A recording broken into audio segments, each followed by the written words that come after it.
Hello, everybody, and welcome to the very last Camino Talk of the 2019-2020 school year.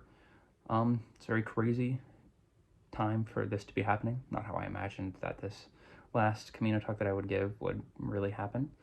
I imagined I'd be in the lecture hall up there and everybody would be there and I'll see all my friends and some nice bagels to eat and all that sort of stuff, but not the case. I'm here in my bedroom and I'm just talking to my phone, so a little strange, but that's what happens.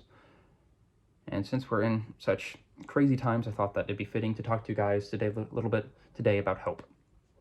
So, hope is believing that things are going to get better in the future. And it's hard to have that right now because it's difficult for us to think that we ever could get in a position like this. And really, we just don't. I know that things are starting to open up more and more, but we don't really know how this is going to work. I know that for many people, it can be scary to try to go and back out. But also lots of people are sort of scared about what happens if this isn't the end, what happens if there's lots more things that are going to end up happening. And so it's really easy to be scared. And an important thing to realize is that having hope doesn't mean you're not scared. It's okay to still be frightened, to still be not sure, still be nervous, and all those sorts of things. But that doesn't mean you're lacking in hope. Hope is this sort of faith, this belief that everything is going to be okay in the end. And so I'm going to share with you guys a couple Bible verses. I think that the Bible verse that everyone remembers is that and these three things remain: faith, hope, and love. And the greatest of these is love. And so lots of people focus on love in that because it says that love is the greatest of those. But I mean, there's three things there. So let's talk about those three things all together. So we have faith, hope, and love. So faith is obviously very important because faith is how we have our whole relationship with Jesus Christ. But hope sort of comes out of that faith because we can have faith and believe that God is there. But hope is a more sort of extreme version of faith where we think not only is God there, but he loves us and he's going to be there for us whenever we need him. And then love is also there because we need to have that love for Christ. These all three things come together to really form a relationship with Jesus. And the reason why in the scriptures and everybody says that love is the greatest of these is that whenever you die and hopefully go to heaven, you're still going to have that love, but you're no longer going to have faith in the same way because you're going to see God with your own eyes. That's not really how faith works. You don't get to see God and still have faith. It's sort of gone in a way, but that's fine because you get to experience God. That's a lot better than not being able to see him. And hope, well, you aren't hoping that things are going to get better whenever you get to heaven because things are already pretty much, they're the best that they can be because heaven is, by its very definition, the best that things can be. So you don't have hope, but you're still left with love because you still have that love for Jesus and your love for God and your love for all of your fellow humans. But that doesn't mean that while we're still here on earth, we should only care about love. We should still make sure to remember that we have that sort of hope. And that hope is also very important, especially in times such as right now, as I've kind of already said. It's scary and dangerous, and I know that there's a lot of uncertainty, but we should still have hope. I'm going to share a couple of Bible verses with you all about hope. So one of my favorite sort of books of the Bible to read, although I have to admit I haven't read all the way through it, despite it being pretty short, is 1 Peter. And so in this book of the Bible, Peter speaks about how our faith in Jesus is a sort of hope. And there's that sort of word that belief in Jesus is a sort of hope. So 1 Peter 1:13 says, "Therefore, with minds that are alert and fully sober, set your hope on the grace to be brought to you when Jesus Christ is revealed at his coming." And so that, of course, brings to mind that we need to have hope, but we also need to keep in mind that the apocalypse and all of those sorts of crazy things that are going to happen at the end of times.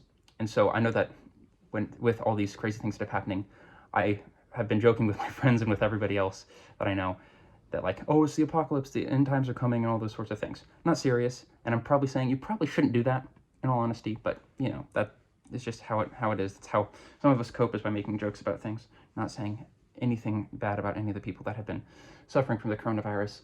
I know that everybody's been affected, even if not directly, to shutdowns and all those sorts of things. But it's important to realize that this hope is in something that is going to happen.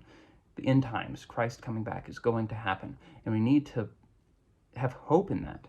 And I know that that's a very scary thought to a lot of people. It's incredibly scary to me as well. If I'm alive, will I be worthy, or will I have to or will I not be, right? And even if we don't make it to then, we still need to have hope in this fact that we're going to have judgment. And that's a scary thing to have, because what if we're not worthy? But hope isn't saying that we should be afraid. No, we should hope. We should look forward to that moment, because if we live our lives good and according to Christ's will, there's nothing to fear, because we are going to have full communion with God, and he's going to love us, and we're going to love him in the fullness of glory in heaven. Sorry, I just got a message on my phone. Should have turned my phone on Do Not Disturb. That was a silly thing to do, Ethan. But then my absolute favorite Bible verse, probably of all time, and you can probably imagine why since I'm Camino president, is 1 Peter 3:15, which is, set Christ apart as Lord in your hearts, and always be ready to give an answer to anyone who asks about the hope you possess. And so the hope there is obviously meaning faith. But he uses the word hope because we must have this hope in God. We can't just have this sort of theological understanding, this like intellectual thought that, oh, God exists. We must have hope in him. And that is when we finally must be ready to give our defense for what we believe in Jesus Christ. So those are some of my favorite Bible verses about hope. And also, I feel like I have to absolutely mention Jeremiah 29:11 if I'm going to be talking about hope, because that's kind of like that's a Bible verse that everyone uses. And really, it's not my favorite. And that's probably a bad thing to say because I love the Bible. You know, I love reading all of the Bible. But I feel like a lot of people use that to say, oh, I'm going to be awesome and that God's going to make sure I succeed, which isn't necessarily true. The prosperity gospel, which has been widely promoted all around the United States, especially in the past 100 years, which says that, like, God's going to give you material wealth, isn't necessarily true.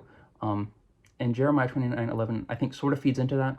But at the same time, it's also a very, very sort of nice message to have as well. So be kind of careful whenever you're thinking, oh, God loves me, so I'm going to have a great life. Because you are going to have a better life by believing God for sure, but that doesn't mean you're not going to have hardship or anything like that. If you look at the lives of the saints, they were certainly filled with a very great deal of hardship, and those are the people who love God the most, right, are the saints. So it doesn't mean that their lives are any easier, though. Jeremiah 29:11, of course, states, "For I know the plans I have for you, declares the Lord, plans to prosper you and not to harm you, plans to give you hope and a future." There's hope again right there. Because God wants to give us this sense of hope. He wants us to really believe in him and all those sorts of things. And so that's just some nice words about hope, especially during the time of the coronavirus. It's very scary. And it's also at this time, since this is the last Camino Talk of the year, I have been given permission by Mrs. Allen to do this, that I'm going to be announcing the next gospel value for next year, which is pretty crazy. And I feel like hope really sort of fits into this well, which is kind of why I chose this topic. Haha, it's funny. But I have Romans 12:12, which is, be joyful in hope, patient in affliction, and faithful in prayer. And that's sort of my last Bible verse about hope, which is we need to be joyful in our hope. We need to be patient in our affliction. We need to be faithful in prayer. And all of these things are pointing to what key value? If you got it, I'd be very impressed, because it's kind of a little bit hard to get from that, but it's perseverance. Perseverance is our next gospel value for next year.